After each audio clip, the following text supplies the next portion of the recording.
You know how K-dramas these days love to make things sad right before the ending? Or at least keep things open so that they can add an additional season? At some point, you even started to question, is it that hard to seal the deal with a wedding like the old days? Or at least give viewers a heads up that things are going to end badly. Still, not every sad ending is bad, and some make a lot of sense. So let's honor the sensible and well-written sad endings in this video. Number 1. Yumis Cells Season 1. Long story short, Yumis Cells revolves around the office worker Yumi, who has animated cells to represent her moods and actions. Her love cell disappeared years ago as Yumi dedicated it all to her lover, only to be betrayed in return. And the entire Season 1 has been Yumi's journey in learning how to love again. Personally, I love Yumis Cells and the simple love story between Yumi and her first boyfriend in 3 years, Gu-wong. They are both adults with their own struggles, and the romance is not as hectic as you'd expect from a K-drama. Still, it was enough to keep you tuned in, with both being mature adults who get flustered from the smallest things, yet also get indecent thoughts and go crazy over each other.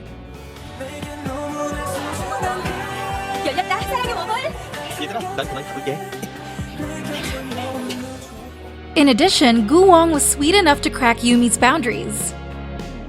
And yet, in contrast to Yumi, who puts love above all, he always prioritizes himself over everything else.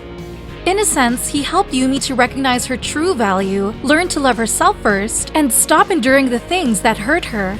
I also like how every crack in Yumi and Wong's relationship happens gradually and realistically. You can feel Wong's nervousness, his ongoing lie, and Yumi's suspicion. You can feel Yumi's growing dissatisfaction with the state of their relationship and understand the reason for their breakup, without the series making any of them the bad person.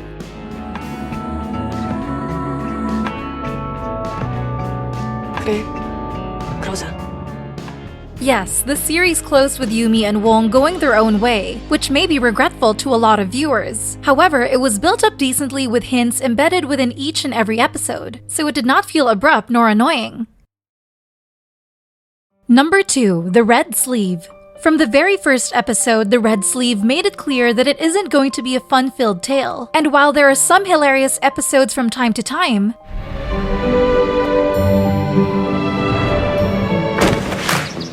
a somber atmosphere covers this whole beautiful historical K-drama. Our female lead Deok-im made it clear from the very beginning that she wanted to be free, to one day be a head palace maid, leave with a hefty sum of money, and live a comfortable life. 그래봤자 결국 높으신 옥전을 모시는 종일 뿐이잖아. Even when she fell in love with the crown prince Lee Sun, she stood firm that she put her freedom above all. That's why while many viewers may feel annoyed that Deok-im kept denying Lee Sun's confessions, it makes absolute sense. To become Lee Sun's wife would also mean to lose her freedom and be restricted to the palace forever, and I respect Deok-im's refusal of that. In the end though, Deok-im's love for Lee Sun triumphed overall, and while we did get some glimpse of the main couple's post-marriage life, we ended up seeing Deok-im passing after losing her children. 제발 가지 마라. 나를 두고 가지 마라. And Sun later following. It was a beautiful and historically faithful finale, with an ending mortgage of Deok-im saying farewell to her carefree self. The Korean tradition of calling for the king 3 times before finally declaring his death is also carefully integrated. And in the end, what we had is a tragic, yet expected and necessary ending where there are both hope and pain. Number 3. Hi Bye Mama. This is quite embarrassing to admit, but over a decade of watching K-dramas, yet I have never found myself ugly crying as much as I did when watching Hi Bye Mama. For a short synopsis, this is a fantasy K-drama that follows the female lead Cha Yuri, who has long been dead. Yes, that's right, Cha Yuri passed away ages ago after an accident, leaving behind her husband and daughter, who has since moved on and married another wife. However, Yuri is still concerned about her daughter and would often linger around her child, monitor her, and try to protect her, only for the daughter to attain ghost-seeing ability due to Yuri's influence.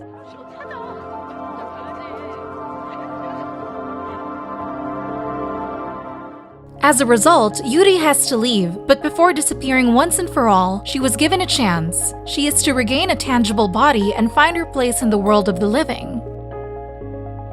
Personally, Hi Bye Mama may be one of the most emotional K-dramas made and has delivered beautiful messages about love and family. I find myself choking up and reading many scenes and quotes from characters in the series, moved by their relationships and warmed by their actions. I loved the stepmother character who was kind instead of being the token second woman villain, Yuri's best friend, Yuri's husband, and family. In the end though, Yuri decided to leave for the afterlife.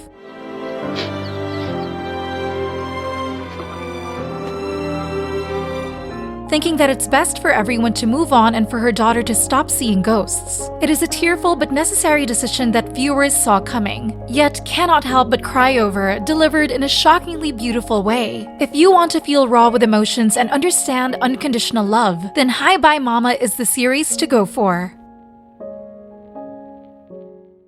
Number 4. Moon Lovers. Yes, we are once again discussing Moon Lovers, of which ending can be boiled down to literally everyone ended up suffering.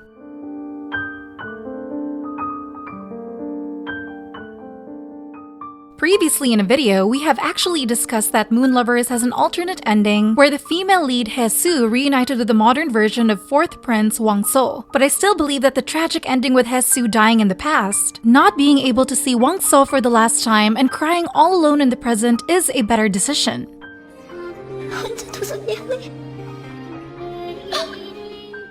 If you haven't watched Moon Lovers, then know that it follows the female lead, who was sent to the past and gets entangled in political dramas. Slowly, she had to see the people she loved growing up and falling, see the true face of many people, and leave her one true love. The ending of Moon Lovers, while tragic, maintains the tone of the show. It stays faithful to true history, shows the tragedy of the palace, and how people must change in the face of power. Hae-soo staying alone without anyone to understand her in the present makes the series all the more depressing and memorable. It was not abrupt nor out of nowhere, and so memorable that even now, Moon Lovers is still a widely discussed series, in contrast to other projects that aired at that time. Number 5. Mr. Sunshine.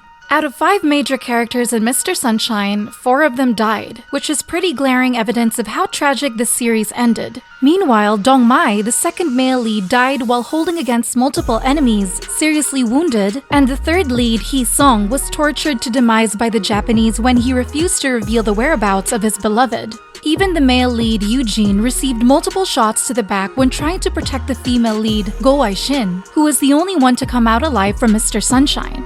But all these deaths make sense, especially when you take into account the setting of Mr. Sunshine, which is embroiled in political drama, wars, and turmoil between Korea and Japan. The directorial choice of leaving Go Ai-shin as the only one alive is a way of sending a message that there will be hope despite countless losses. In a sense, Go Ai-shin was the embodiment of Korean spirit, having been born to a Korean noble and relentlessly fighting for her people. She's the hope of Korea who has lost it all but remains standing, bright, vengeful, and proud. The anthemic ending of Mr. Sunshine wouldn't be as iconic if all the characters survived. And that's the list! What are your thoughts about these K-dramas ending? Do you like them this sad or want something happier? Are tragic endings more impactful to you? Comment down below to let us know.